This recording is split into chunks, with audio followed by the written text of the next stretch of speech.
Hello, it's another entry from the dog, and those of you new to these offerings, I'm a run-of-the-mill dog, just a mutt dog who was given the power of speech, and I have a small little recording studio / laundry area in our chambers. Me and the man, my owner, the man, who we have our own little chambers that they built for us.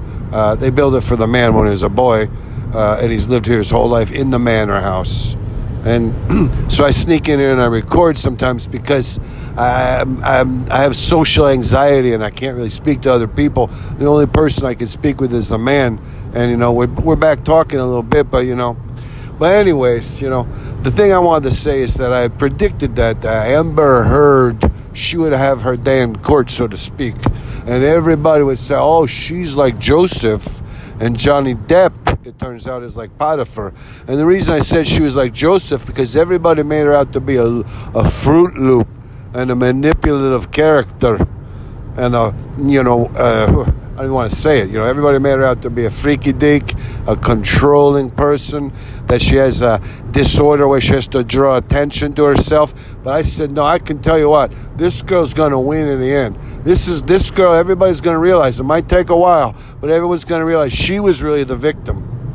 And then, so it gets to be her turn on the court TV, and her lawyers to make their presentation. And everybody, the tick and whatever it is on the computer, they're saying that our lawyers are boneheads. They have no sense, and they're making fun of them. And that she must have got her from Kmart. She must have gone and got her lawyers at a flashing blue light special at Kmart. But to be honest with you, there's a lot of stuff that's coming out now that makes her look a lot, at least makes her look a little bit more sympathetic. But, like the one story was like Johnny's running around all naked and he's acting like a freak and he's so soused up he doesn't know what he's doing, and he's taking the husk off a coconut and he's rubbing it on himself in some kind of demented manner, and you're like, wow, whatever. And Johnny's running around, he's getting he's playing with reeds off of musical instruments, used reeds. He's putting a used reed from a clarinet or a flute under his tongue. Something, he's like picking up Amber Heard said there was a story that they were in an airport waiting to fly to Australia or someplace, and he picked up a jelly bean off underneath the urinal in a public bathroom and ate it. And I said, my God, this girl, so how could she put up with this bull crap? This boy must be a maniac. So there's 10 stories. I can't remember all the stories. There were wackadoo stories about him doing all kinds of crazy stuff. But the worst story she told was when she said from the booth there where you speak to the court, where she gives her testimonial, she called it the spiderweb douche. And her lawyers, they start flipping through the pages, and like, the spiderweb douche, I don't see nothing about a spiderweb douche. And she said this, and this is what happened. So me and Johnny, we were taking a hike, and he comes up, and it was like dewy in the morning. He comes up, and it's like a beautiful spider web. It's filled with little droplets of dew, so you can really see it. And he's going off and saying, "Oh, it's so complex. The spider webs are so intricate. I can't believe they could do this geometrical form." And all of a sudden, he kind of like staggers. He falls forward like a step, and he bumps into the spider web, and the spider kind of drops down from nowhere. I don't even know where the spider was. It might have been in the spider hole penthouse, or the spider hole, the part of the web that you don't see the spider. The spider kind of tumbled, and it got caught up in its own web. And Johnny, he starts laughing, and he says, "Look at the spider. It's douched in its own web." And I said, "Oh, my God, that's right when I knew this boy was a nut." And I said, maybe he needs to get some more pills, or maybe he needs to get off the pills. But, he thought it was so fun. He started laughing. He goes, "Oh, Amber." And he called me a dude. He goes, "Dude, look at the spider seduced itself in its own web." And I thought, that's pretty ironic for such a Mr. California sober guy who's like, I wishes he was California. Johnny says he's California sober. I think he's Grateful Dead sober. And he thought it was so funny that the spider got douched in its own web. Well, that's nothing. you know. And as a dog, I remember thinking that Amber, she's really getting excited about all of her testimonial against Johnny, because now it's her turn and she's going to be elevated in the public eye, and maybe everybody won't think she's such a crazy person.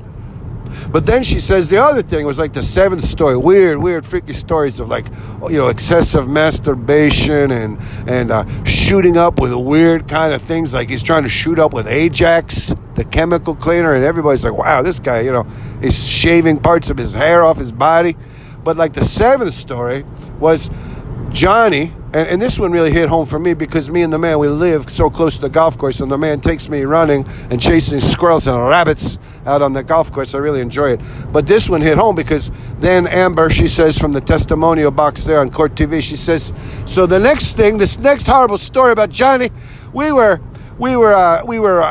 golfing. He takes me golfing. I don't even want to golf, and I think it's just a chance for Johnny to see how blasted drunk he can get, you know, over a 4-hour period. It takes him about 4 hours to play golf. I think he hits like 6 shots. It's like he has his own personal bar there in the cart with him. He's got one of those fancy golf carts with a personal bar, and he stays blotto. He doesn't even know what's going on. Sometimes he's golfing backwards. Sometimes he's swinging left-handed with the wrong club upside down. He's hitting it with the shaft. He's trying to, like, play pool, and he's going backwards. And they got to say, Johnny, turn around. You got to go towards the green. You're going towards the tee. Johnny, get going towards the green. The guys behind us, they're all pissed off. But anyways, we get up on the green, and there's this half a wiggly worm. It's like a half a wiggly worm. And Johnny says, oh, my God, I can't believe a bird like some kind of starling or a grackle came down and poked this worm in half, ate half the worm. And just as it was about to eat the other half, it flew away, and it left this wiggly half of a half-eaten worm here. And the worm, it was wiggling. It's kind of, it left a little greasy, sticky kind of trail. And Johnny says, you know, can't leave this worm, you know, bake in the sun. You know, once the sun gets really baking hot, the worm will turn to a little crispy, you know, like a Cheeto. And so he picks the worm up and he throws it. And unbeknownst to him, it wasn't really his fault, but he throws it right into a molehill. There's like 5 or 6 molehills. And this mole comes right out and it grabs the worm and it eats it. And I said, Johnny, you don't throw the worm right over to the mole. If you're trying to save a worm off a green on a golf course, a half-eaten worm, you don't go throw it to you don't throw it into the molehill where the moles are. The moles are eating the worms, Johnny. And Johnny says, bullshit. Johnny got all mad because he felt like he was trying to save the worm, and it wasn't really his fault. You know, I saw the wormhole, so I thought, geez, Johnny, you can't see that. It looks like a volcano over here. The worm, the mole mound, you know, and all the little mole trails where the moles were digging around, tunneling, looking for worms under the surface. And he kind of staggered over towards the hole, and he kind of tripped on the hole a little bit. He scuffed it. He oblonged the hole, so, you know, it kind of ruined the hole for everybody else, the hole in the ground where the cup is. And he kind of threw the flag like a javelin over towards where the molehills were. And I thought, geez, Johnny, you know, I mean, come on over here. You know, it's you can't even save a half-eaten worm off a green without throwing it over to the moles and come out and watch a mole come out and eat the half-eaten worm. It was horrible. And this is the kind of crap I had to put up with. And everybody in the courtroom knew, too. Everybody was like gasping, like, Johnny, my God, we didn't know you were such a moron and such a freaky dick and such a a-hole, you know, because Johnny, he made it seem like Amber was always kind of trying to be the center of attention. It was always trying to have everything go her way, and she was being real manipulative. But it turns out that Johnny has his own. It's like 10 things Amber Heard brought out in the trial. I can't remember what the 9th and the 10th were, but I assure you they must have been really weird. It had something to do with he was sticking pizza in somebody's pillowcase, or he was wiping his butt or something on somebody's pillowcase. It was really horrible. I can't really remember the details, but let me tell you something. There was 10 things that you make sure you read about them, because Johnny, it turns out, he's either just as bad or he's a little worse than Amber Heard.